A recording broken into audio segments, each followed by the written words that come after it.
আমি একটা কথা বলতে চাই, গতকালকে মালয়েশিয়ান প্রবাসী ভাইদের সাথে যে ঘটনাটা ঘটছে, বাংলাদেশ দূতাবাসের প্রত্যেকটা কর্মকর্তাকে ওই প্রবাসী ভাইদের কাছে ক্ষমা চাইতে হবে।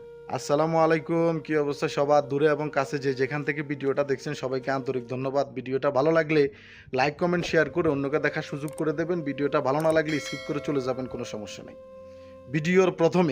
ভিডিওর প্রথমে আমি গতকালকে যে ঘটনাটা ঘটছে মালয়েশিয়ান প্রবাসীদের উপরে, এই ঘটনাটার তীব্র নিন্দা জানাইতেছি।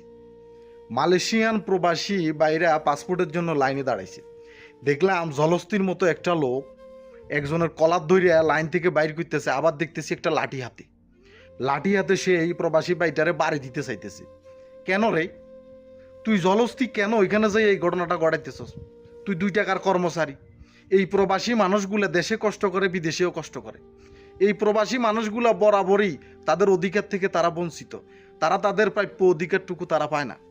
এই প্রবাসীগুলা মাথার গাম পায়ে পালাইয়া টাকা ইনকাম করে এগুলো দেশে পাঠায়, আর তোমরা বয়া বয়া বেতন নাও, লাখ টাকা বেতন নিয়ে তোমরা করো দুর্নীতি। এই প্রবাসীগুলা তাদের প্রাপ্য অধিকার থেকে তারা সবসময় বঞ্চিত থাকতেছে, একমাত্র তোমাদের কারণে। দুর্নীতিবাজ যে কর্মকর্তাগুলো আছে বাংলাদেশে এবং কি বিদেশে, এই দুর্নীতিবাজ কর্মকর্তাগুলোর জন্য প্রবাসীরা পদে পদে লাঞ্ছিত হইতেছে।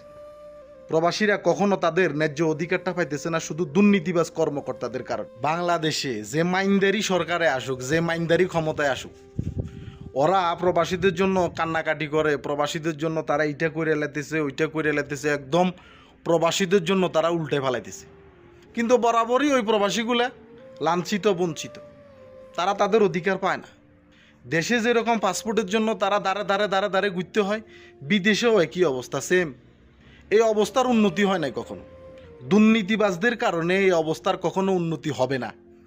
যদি প্রবাসীদেরকে প্রাপ্য সম্মানটুকু পাইতে হয়, তাহলে দুর্নীতিবাজ যে কর্মকর্তাগুলো আছে এগুলাকে তাড়াতাড়ি ওইখান থেকে সরাইতে হবে, লাত্তি মেরে বাইর করতে হবে দুর্নীতিবাজ কর্মকর্তাদের। দুর্নীতিবাজ কর্মকর্তারা যতদিন ওই চেয়ারটাতে আছে ততদিন প্রবাসীরা তাদের প্রাপ্য সম্মানটুকু তারা পাবে না। তারা এরকম লাঠির পিঠা খাইব, তারা এরকম লাইনে দাঁড়ায় থাকবো, দিনের পরে দিন তারা কান্নাকাটি করতে থাকবো, কিন্তু তারা তাদের মহামূল্যবান যে জিনিসগুলো এগুলো তারা পাবে না। একজন প্রবাসীকে কেন তার পাসপোর্টের জন্য লাইনে দাঁড়াইতে হবে? এই পাসপোর্টটা তো তার মহামূল্যবান একটা জিনিস।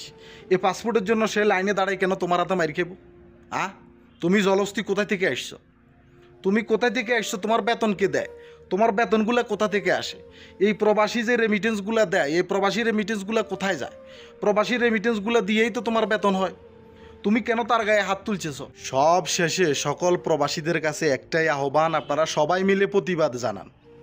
কেন বারবার প্রবাসীদের সাথে এই ঘটনাগুলো ঘটতেছে?